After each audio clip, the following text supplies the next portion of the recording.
Big Meech reportedly attacked 50 Cent and left him hospitalized after discovering that 50 Cent secretly sold the rights to his life story to Rick Ross for over $150 million, an explosive betrayal that has rocked the hip-hop and entertainment world. In a shocking twist that no one saw coming, the legendary figurehead of the Black Mafia family, Big Meech, allegedly launched a brutal attack on 50 Cent after learning that the rapper-turned-TV mogul had secretly sold the rights to his life story to Rick Ross. This jaw-dropping betrayal was reportedly worth a staggering $150 million and has now turned one of hip-hop's most iconic business alliances into a violent and deeply personal feud. The streets are talking, and this time, the whispers are louder than ever. For years, 50 Cent stood tall as a man who brought Big Meech's infamous rise in the drug world to the small screen through the hit Star series BMF. Their collaboration wasn't just professional.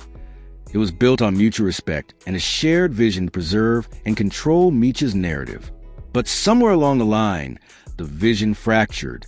Behind the scenes, a silent war had been brewing, and now the dam has burst. Insiders close to the situation say it all started when 50 Cent began pulling away from the BMF production. He was allegedly unhappy with the direction of the show, the drama with network execs, and his growing frustrations with Lil Meech's attitude and performance. For a while, rumors of tension simmered, but nobody expected what would happen next. Instead of renewing or rebooting BMF, 50 quietly began shopping around the rights to Big Meech's story, rights he had secured years earlier when Meech trusted him to be the custodian of his legacy. And it wasn't just anyone who showed interest. It was Rick Ross, 50 Cent's arch-nemesis. Yes, that Rick Ross. The man 50 Cent has publicly humiliated time and again. The same Ross who's been mocked for being a former correctional officer. The same Ross who took every jab 50 threw at him and kept building his empire. When Ross expressed interest in telling the story of Big Meech from a boss's perspective, people thought it was just smoke. But behind the scenes, millions were being moved, meetings were being held, contracts were being signed, and eventually a deal was struck. $150 million. That's how much Rick Ross was reportedly willing to throw down to buy the life rights of Big Meech. Rights at 50 Cent, to everyone's surprise, still controlled.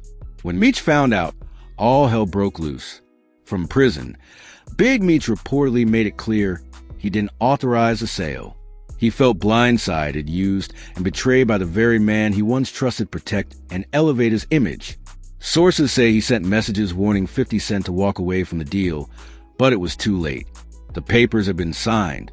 The money had changed hands. The betrayal was already written in ink.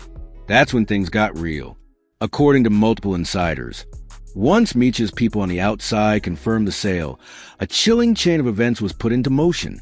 And just days later, 50 Cent was ambushed and brutally attacked outside a private event in Miami. Witnesses say it wasn't a random act.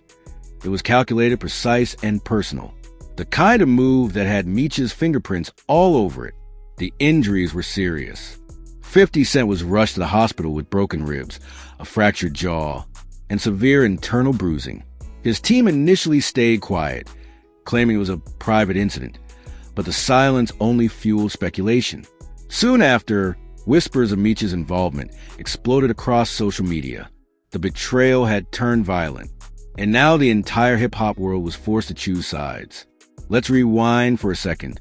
How did we even get here? 50 Cent and Big Meech had one of the most talked about partnerships in recent pop culture history. When 50 announced the BMF series, it was hailed as genius.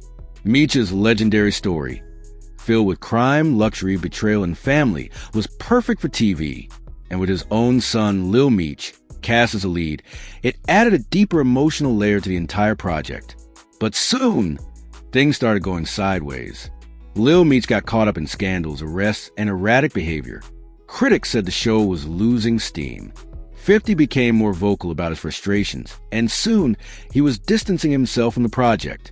When Season 3 wrapped, he shocked fans by announcing he was done with Stars altogether. What nobody knew then was that he was also done with BMF and was already looking for a new buyer. Rick Ross had been watching patiently.